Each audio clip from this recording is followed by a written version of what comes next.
I want to introduce you to Azra, and you can spend the next 45 minutes or so discovering her world and hearing her perspective on something that it touches all of us. My dad died of cancer. My mom had cancer.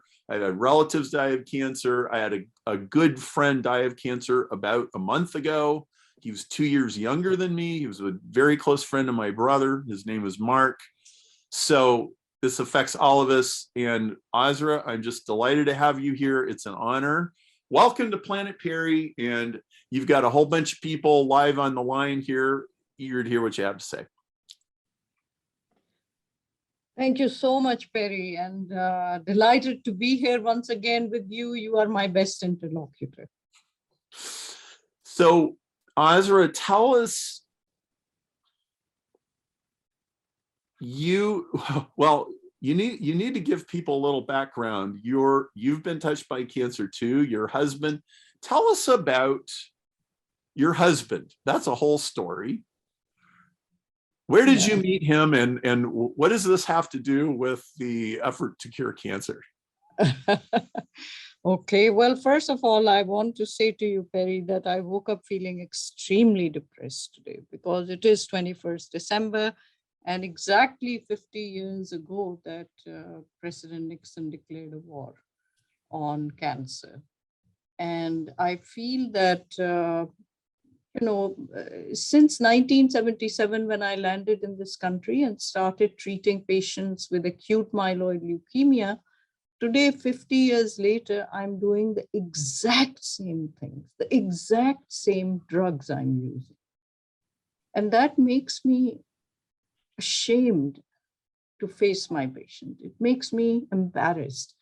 First thing after I got up and had some tea, I got a call from clinic saying one of my patients, who's a woman in her early 70s, had pre-leukemia, developed acute leukemia, has now developed a severe urinary tract infection, and we are unable to treat her leukemia. So now we have to chase around trying to treat her infection when she's dying of leukemia, but we are putting these band-aids constantly on things and just not able to address and it brought home the entire cycle of high hopes, crushing disappointments over the last 50 years that I've been experiencing. Just the one patient call makes you realize how badly are we failing this war.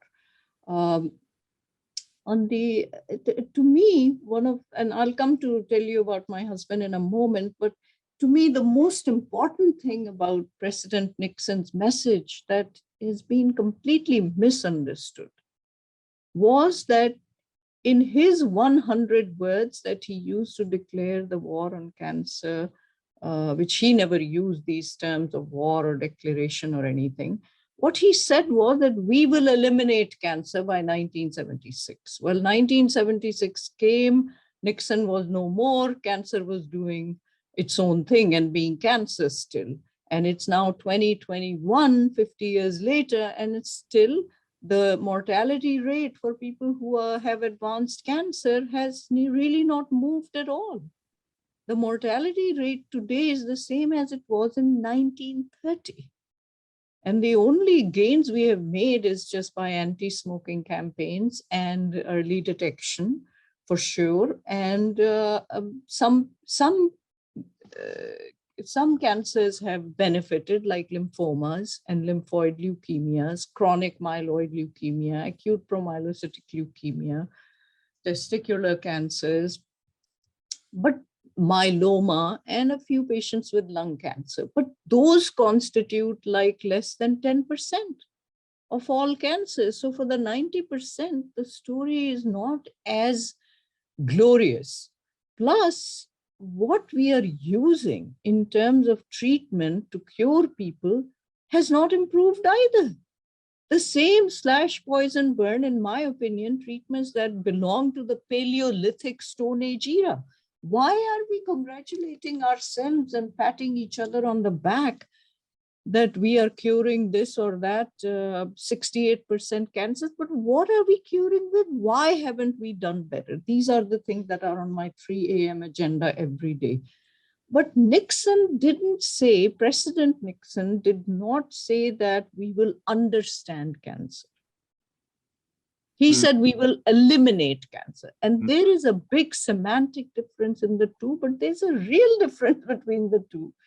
Eliminate means it can take us 1,000 years to understand. We didn't understand how malaria is being cured. Somebody went and who was sick with malaria licked the bark of the cinchona tree and got cured, and quinine came into existence. We still don't know exactly how it works, but we are curing malaria. So the point is that if we try to keep understanding every intracellular signaling pathway inside one cell, which contains 1 trillion molecules, it's not going to happen anytime soon. But our hubris, our arrogance is such that we think we can understand and reverse. No, my point is, let's try to catch cancer early and just get rid of it. Yes, we need to understand how to attack it, but that's for elimination, not for trying to understand how cancer is working its way. So those are my opening salvos for you for the 50th anniversary, which is today, which is really a horrific day for me. Now, it's always important to mollycoddle people and, whether it's researchers or it's families of cancer patients, but how I think it's profoundly unfair to the cancer patient themselves, who have to face this grueling, crushing disease on their own. There is nothing heroic in throwing up continuously from chemotherapy or having the most severe headaches from and projectile vomiting from having a glioblastoma multiforme. So I think somehow the positive rhetoric, the promotion of the anecdote, which was successful, has overtaken our senses. We want to appear as if we are, winning everything and everything is hunky-dory. And I don't want to be negative about everything, but I do think that unless we understand the past, we can't plan the future. Unless we really take stock of where we are today, we can't move properly for tomorrow. And where we are today is what I just summarized for you. And so going forward, we need to change strategies. That's clear to me.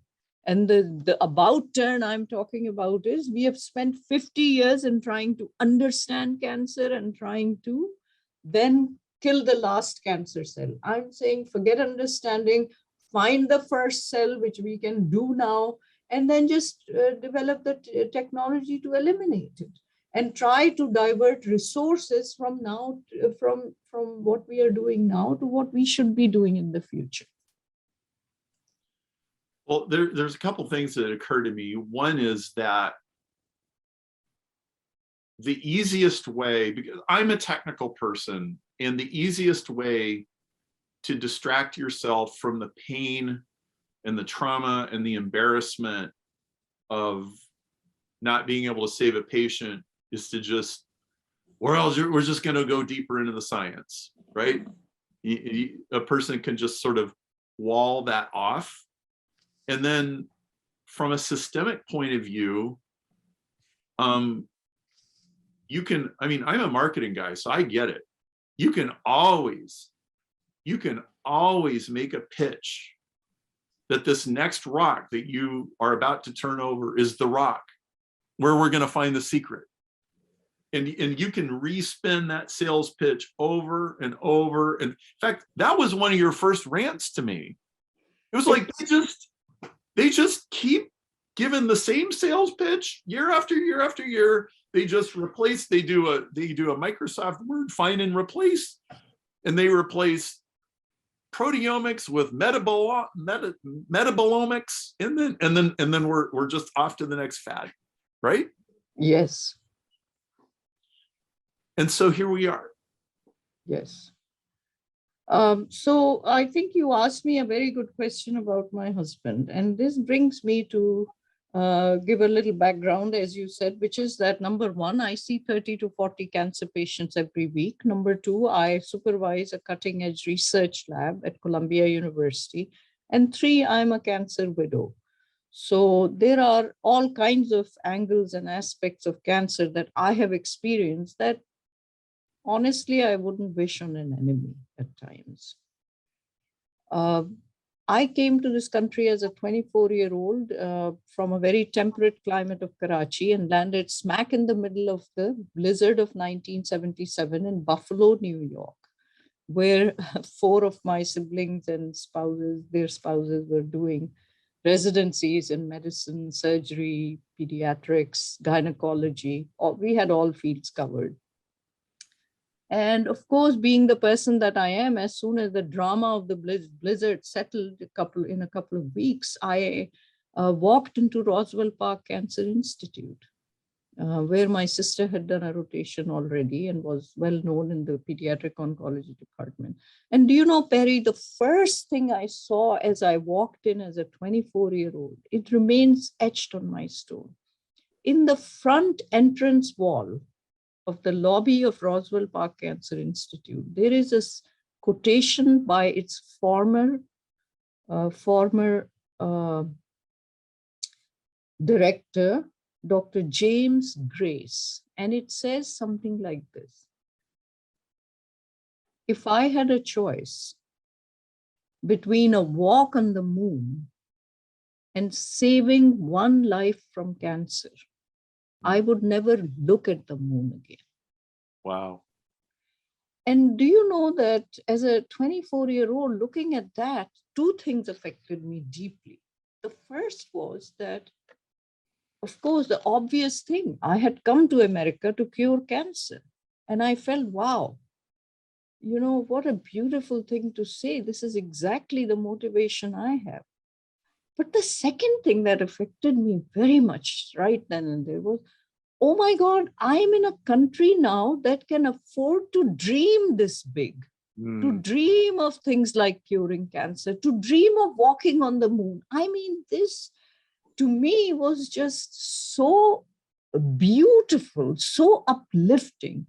I felt a thrill going through my body that I've landed in the right country, I've landed in the right place, because it's citizens, it's ordinary citizens, like a director of a cancer institute can say something like this. I was deeply happy. And I have to say that despite all the disappointments, I have always felt so blessed by being in America, because think of it, a chit of a brown female like me can arrive from a foreign country and compete with the 6 foot tall, blonde, blue-eyed men who have the right pedigrees, who've gone through all the Ivy League institutions, who have the right, old boys networks, all the connections you can think of. And yet I can compete with them for grants. And if mine is good enough, I get it. I get the grant. So the system I have learned is, why should I fight with all the systems? No. Under the British in the subcontinent, we learned that if you can't fight them, join them is a much better technology. So I joined the system, I work within the system, but I don't have to give in to the system. I continue to maintain my own voice, and it can only happen in America that when people see the sincerity with which I'm doing things and the merit of the science I'm proposing, that I do get the support I need. Right now, even I can stand and say all these things to criticize what is happening in the war on cancer, and yet the entire leadership of Columbia University is behind me. They support me fully. They have attended every book opening that I had, from the dean of the medical school to the chair of the Department of Medicine, to the cancer center director, to the head of hematology oncology. They were all come and supported me and said to me. In fact, I launched an And through the gauntlet, basically, when I arrived at Columbia University, by giving grand rounds, where everybody was there, where I said exactly this, that we really need to take stock of how badly we are losing, and do better by our future patients by really strategizing a little differently. And I was certainly not a wilting lily in this, in my attacks on, on the establishment in front of them. And afterwards, the division director, Gary Schwartz, walked up to me and said he had tears in his eyes because I told the story of young Andrew at the end, who died at 22, my daughter's best friend, of a horrible brain tumor. And Gary said to me, Azra, you used to be our scientific leader. Now you are our spiritual leader also. So I must say that I have continued to work within the system. And the reason I do it, Perry, is very simple, and I'll shut up after this. The reason I do it is because I see that every colleague I have is sincere in what they're trying to do. It is not any individual's fault. I have been in this country 43 years. I've never met an oncologist who didn't want to do the best they could for their patients. So I haven't met cancer researchers who want not to help patients. For God's sake, all of us are very sincere, but 95% people today, researchers in cancer, believe that cancer is a genetic disease caused by genetic mutations or genes malfunctioning. 95%. Well, I say this: if I put 95% of resources into genetics, then of course, 95% resources instead of genetics into snake oil, then everyone will think that cancer is caused by snake oil. It's the money trail. And if someone's salary depends on bringing a grant, they will have to do what they think is the best thing that will assure them a positive outcome.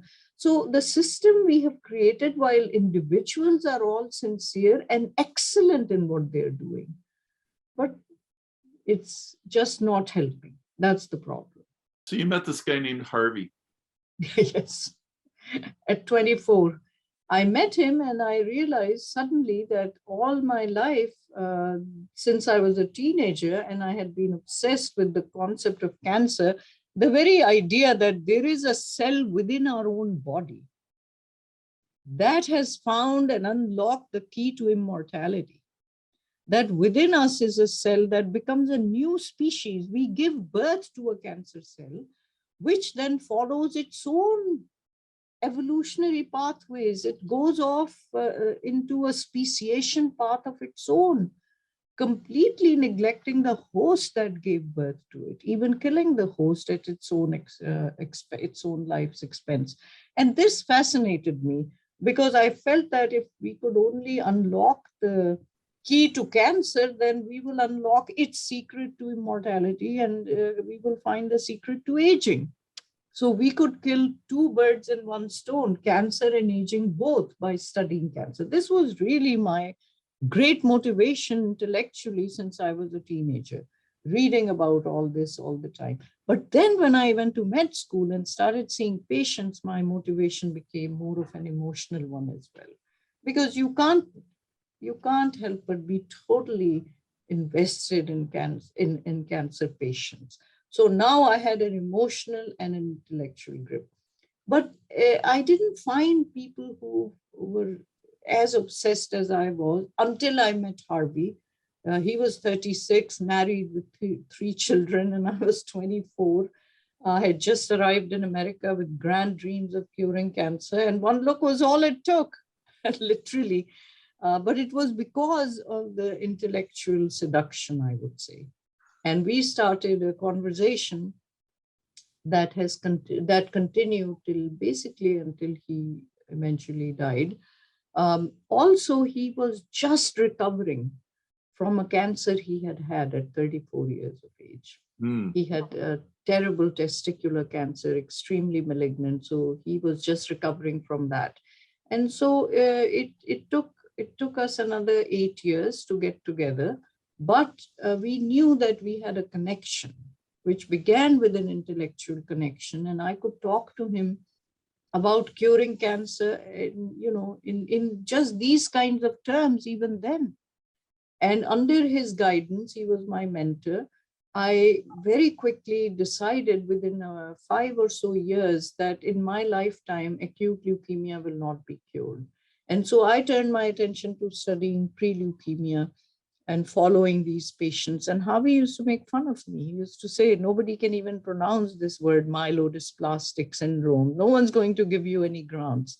But now you know how much I listen to him, Perry. And so,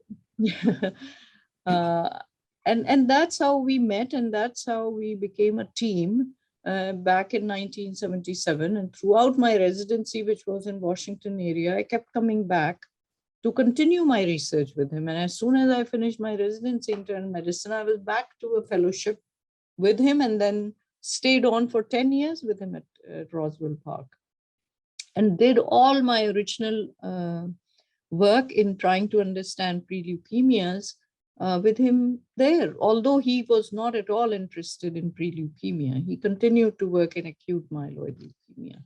And that's how we formed a team, Perry. So you built this, and then later in life, the cancer came back. Yes. For him. No, not came back. He developed a second cancer. And this okay. is one of the main issues with the cancer survivors. We have, fortunately, about 16 million cancer survivors in the country right now, and it will reach a number of 20 million very soon, by 2030, I believe. These cancer survivors, and I don't want anyone to get anxious on this audience, but there is a slightly increased chance of a second cancer. For individuals, the chance is slightly increased, okay? But if you look at the statistics and see who are the newly diagnosed cancer patients in America, we diagnose 1.8 million new cancer cases every year. 20% of them, 1 in 5, arises in a cancer survivor. And this is where I think we have the best chance of grabbing the first cell. Because if we start monitoring the cancer survivors by simply studying non-invasively urine, feces, saliva, hair, nails, and a few cc's of blood. If twice a year cancer survivors can give us that, we can bank them, and then within the first year of doing this, along with my colleagues that I have collected together from Johns Hopkins University, Harvard, MD Anderson, University of Chicago, Northwestern, these are major institutions who have committed to working with me on this cancer survivors project. Within us, we will collect 16,000 samples within the first year, and there will be 500 of those subjects who will develop a second cancer within the first year. And by the end of 3 years, we'll have 50,000 samples and 50,000 cancer survivors, and 2,000 will have developed a second cancer, like Harvey. Harvey's first cancer was a testicular tumor. Second one was leukemia, completely unrelated. So the point is that if we can monitor these cancer survivors, then within the first year, we'll have 500 patients on whom we had saved the samples who developed cancer. So now imagine studying that first cell, or not trying to understand every which way it's trying to become cancerous, but simply finding a way to get rid of it. And very simple things can be done to get rid of it. For example, when these first cells arise, you can look at and you can identify the tissue of origin it's coming from. So let's say we find a cell in the blood, and we say this person looks like they have cancer. Well, where is the cancer? We can do a PET scan and see if there is an early tumor, but if it's too small to appear yet, at least we know where to start scanning. We can just do an ultrasound or something non-invasive every month on these individuals right now. But the coming techniques are that we would be able to hone in very quickly on where the organ is. And even within the first few million cells that collect together, they have to start making new blood vessels. So the area becomes hot. It can be picked up very easily, a hot area. Once we know that it's so small, that's when we can target it with things like directed laser beams and stuff. But I'm saying that we can even do better, but find unique markers for this first cell, which we think we are on the track of doing it very quickly. And just follow Nixon's words, eliminate cancer. Mm. So I'd like you to just back up a step, because I don't think a lot of people listening are completely familiar with the concept of a first cell. And you have a model of what you believe is going on here. So just, can you expand on what you're saying a little bit and walk us through that? Thank you, Perry. Yes, very much love to do that. So for everybody who may not be as obsessed with the question of cancer, here's what I think happens. Cancer starts in one cell. I call it the first cell. But my thesis is that the first cell doesn't arise out of nowhere. It just doesn't. What happens is that, let's say somebody gets a hepatitis B virus infection of the liver. Now, in the liver, the virus starts killing off lots of cells. Cells arrive from the blood to try and contain this infection. An area of inflammation develops. It becomes like a battleground where the virus is killing the cells are under pressure, these inflammatory cells are arriving. The liver cells are being given the signal of fight or flight. Either you are going to develop a new strategy to survive or you're going to die. And in this situation, one cell develops such a strategy. And my hypothesis is that the way this happens is, it's too difficult to re-engineer one cell's survival strategy. So what it does is it simply fuses with a blood cell.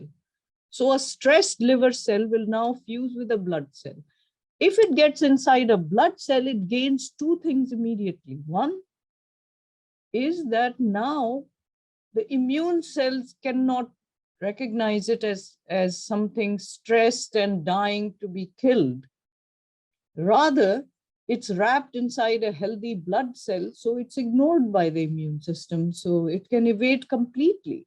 Mm-hmm. And the second is, it can travel all over the body now. It has an all-access security pass. Yes. Anywhere it wants. Anywhere. Because remember, the architecture, the integrity of our body is maintained by liver cells staying in the liver. They don't walk out of the liver and land in the lung normally. Pancreatic cells have to stay in the pancreas. Ovary has to stay. But in cancer, they learn how to walk. They become mobile. And instead of re-engineering themselves to be mobile, they co-opt another cell to become mobile. Which is an evolutionary event. It's a symbiotic merger, right? So the beginning of cancer is an evolutionary, purposeful event. That's why evolution 2.0 is doing this. It's like, whoa. Now, can you explain immortality? Yes. So this is a very important question. First of all, what you said about this being an evolutionary event is so true, because clearly Lynn Margulis, the late Lynn Margulis, who had proposed that all of multicellular organisms arose because two unicellular organisms somehow cooperated and fused together. And her hypothesis was that mitochondria in our cells are used to be an independently living organism once. And she was dissed for this forever. But once her theory was accepted, then Ernst Mayr called it simply the most revolutionary step in life and in biology that has ever occurred is because of cooperation of two cells. I'm saying that within our body, cancer arises because of cooperation of two cells. A stressed, dying tissue cell from liver or pancreas joins with a blood cell, and then it develops, as you said, an easy pass to go through everywhere in the body and evade the immune system. But basically what I'm saying is that it somehow they re-engineer the DNA to become immortalized, which means that all this cell does is it can now evade any growth inhibitory signals, and simply its purpose is to just continue to double its DNA and divide, double its DNA and divide. It doesn't, so it ignores the inhibitory signals of the cell of the body, and it can walk out of the organ in which it was living. How it becomes immortal? How does it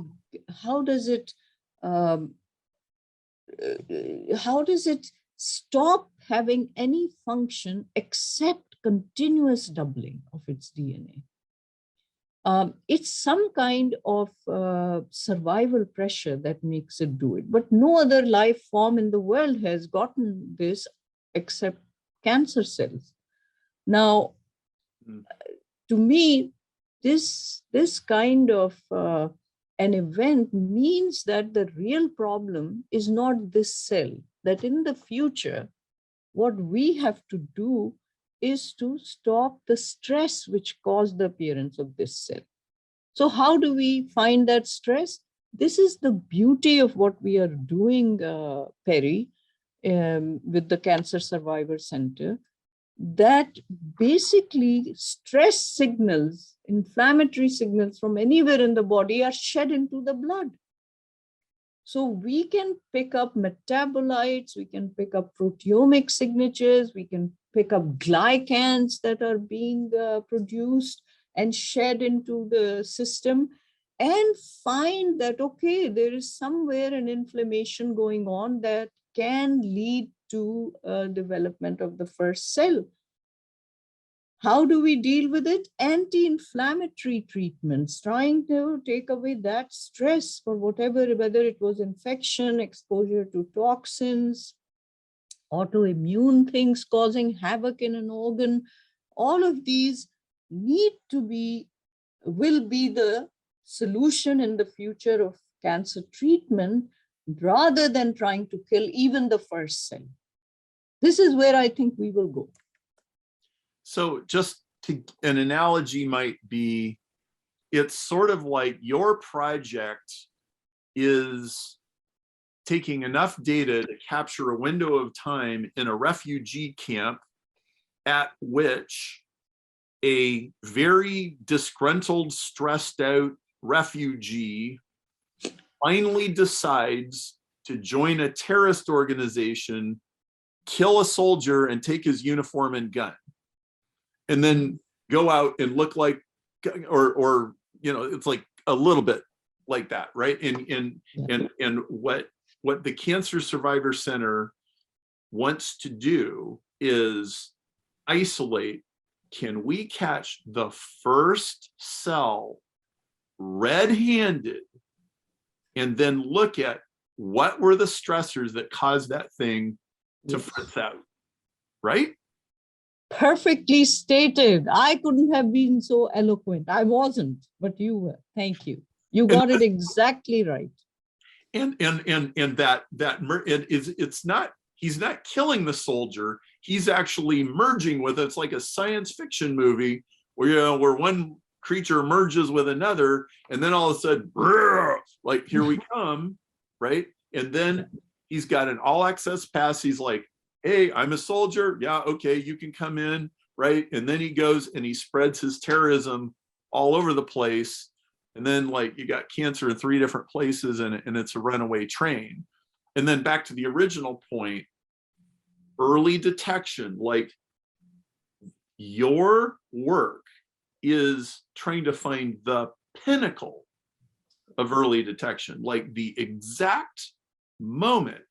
Because if we can understand that, it's going to be so much easier than fighting 1,000 species of metastasized cells that are all over your body, and you're in stage 4, and we're slash, poison, burn, wrong time to solve the problem, wrong approach.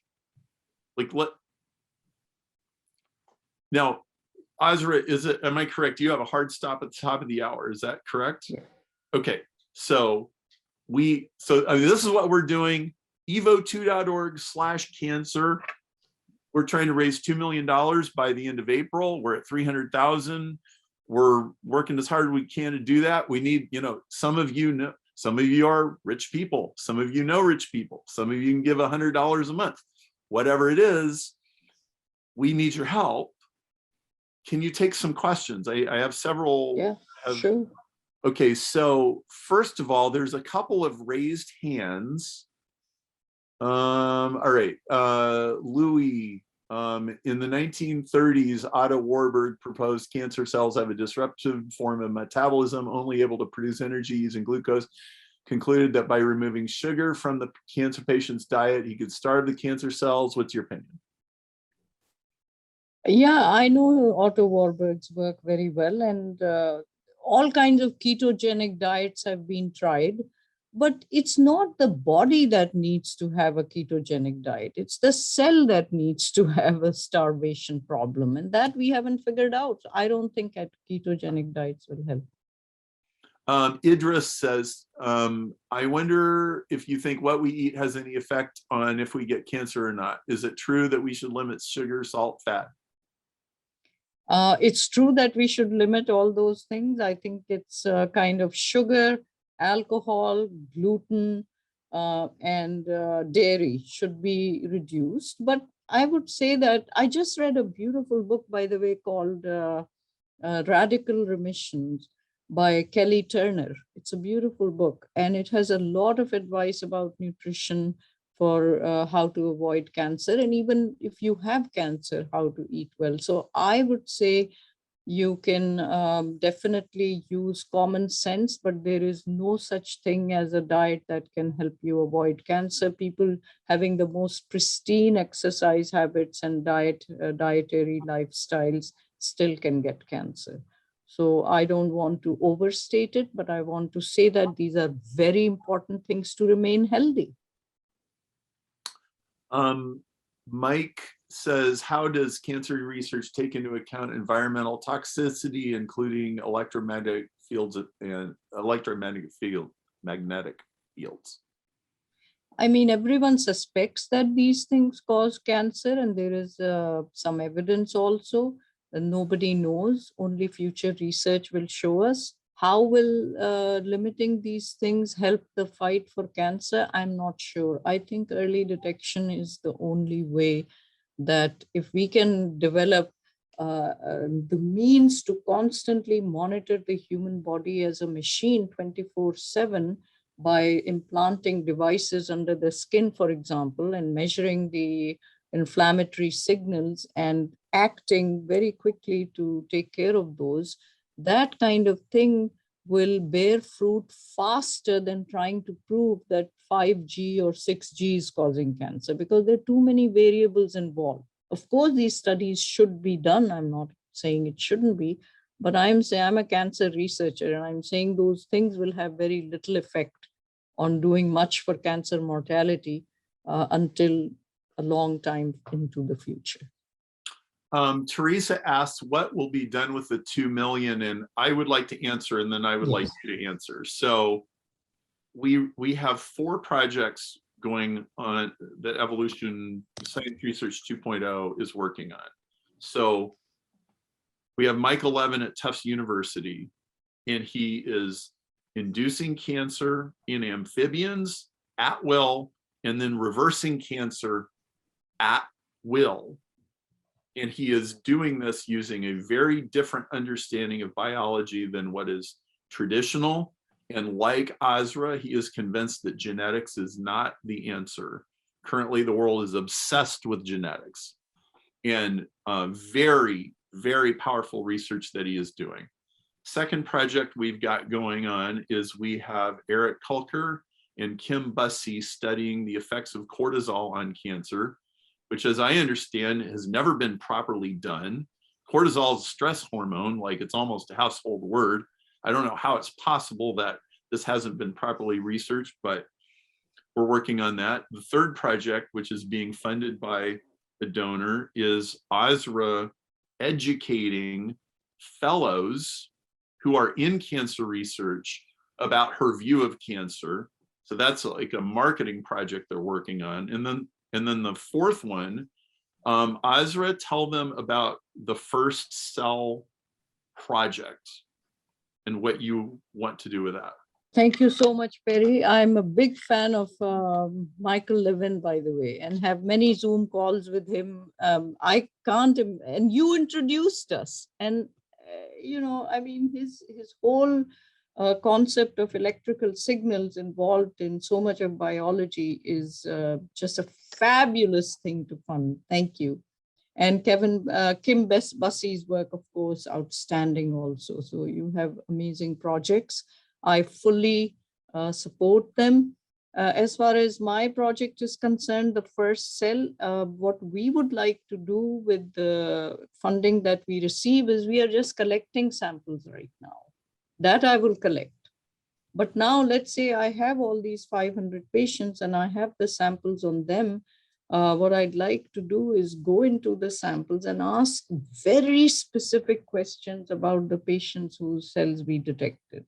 So a retrospective analysis to then come up with, once we find anything, for example, just some disturbance in metabolomics, for example, then the beauty is that I have 60,000 samples sitting in my tissue repository to go back and simply confirm with that small targeted thing. I don't have to do $25,000 of metabolomics on every patient. Rather, it will cost 25 cents now because it will be just 1 out of 50,000 proteins I have to look at.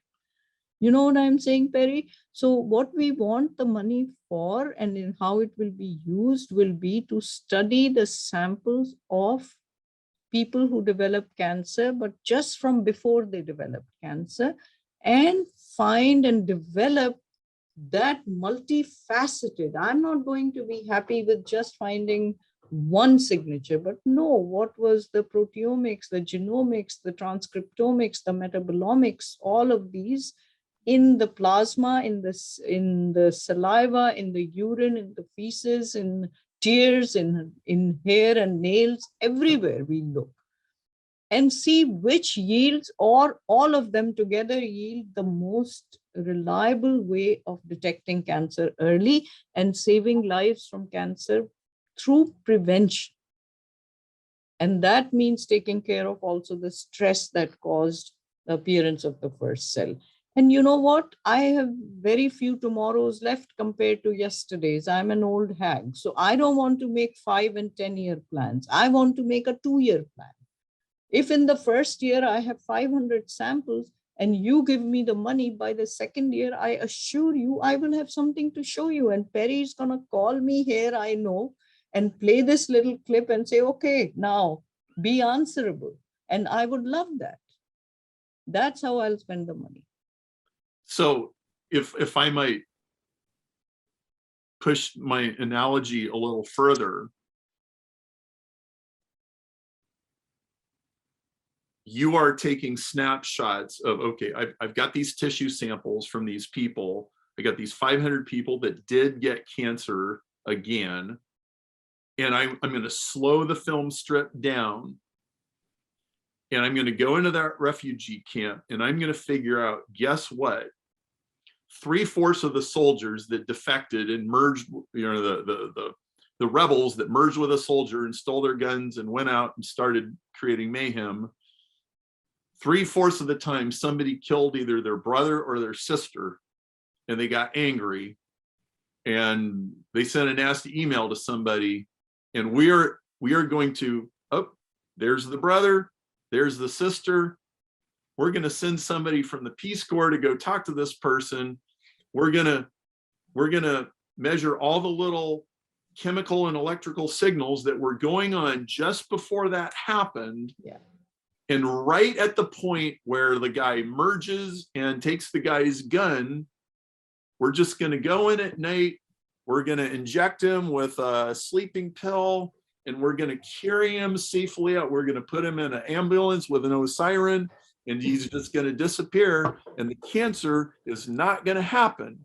And we're going to prevent it. Like, we're going to nip it in the bud with a laser or with like, and then we're going to figure out what were the stressors. You need to go meditate. You need to forgive your ex-husband. You need to get out of your toxic job. You need to get a toxic person out of your life, and then your stress will go away, and then you won't have cancer. I mean, Azra, is this kind of the idea? Yes. So, Azra, how much money are you asking for to do this project? I mean, I think I would ask for $1 million a year for 3 years at the minimum. So what were you going to do with $2 million? There you go. And see, if you read our fundraising letter, there's 5 80/20s of cancer research, and I don't have time to go into them now, but every single one of them eliminates 80 to 90% of the research that's being done. And when you've eliminated 80 or 90% 5 times, including eliminating all the people that didn't even define cancer correctly in the first place because they think it's a genetic disease when it's really an evolutionary event, that is a response to stress. And that there are systems that we can detect. What are the triggers that turn on the evolutionary machinery? That's what we want to know. Yeah. So you can go to evo2.org/cancer. You can call John Carell. We'll make sure we send out an email. It's got his phone number. He's the CEO of Science Research 2.0. I know these researchers. I know what they're doing. I understand them.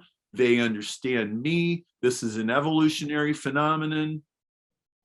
We are at the bottom of the swamp, and it's time to kill Grendel's mother. So, Azra, yes, this was a delight. I always love talking to you, and it's such a pleasure. We got to go. Azra's got an appointment. Thank you, everybody. If you email support@perrymarshall.com with any questions, we'll get back to you.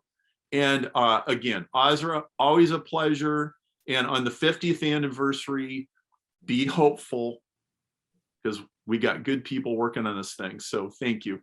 Thank you, Perry. And the last thing I want to say is that, look, I don't want to be alone in this area. I have built consensus around me, and whatever money you give will not just be for me, it will be me and the universities that I just quoted, MD Anderson and Harvard and Hopkins and University of Chicago and Northwestern and Einstein, Montefiore here, City of Hope, Joplin, Missouri. So it will be given to a group of researchers, and you know that the credibility of all these institutions will be on the line.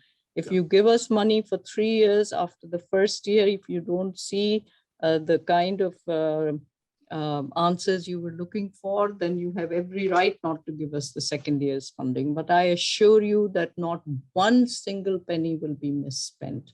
And Perry, thank you for having me on this particular day, because I woke up feeling extremely depressed, embarrassed, ashamed of myself, and really quite despondent. But talking to you always helps. And I hope the good people in this audience today will see the kind of objective things we are trying to do with cancer, with a consensus behind me, and with 50,000 subjects who are cancer survivors coming in to donate their samples. I hope this will inspire all of you to think of those words of Dr. Grace. If I had a choice between a walk on the moon and saving one life from cancer, then I would never look at the moon again. Thank you, Azra. Thank you, everybody. Thank you.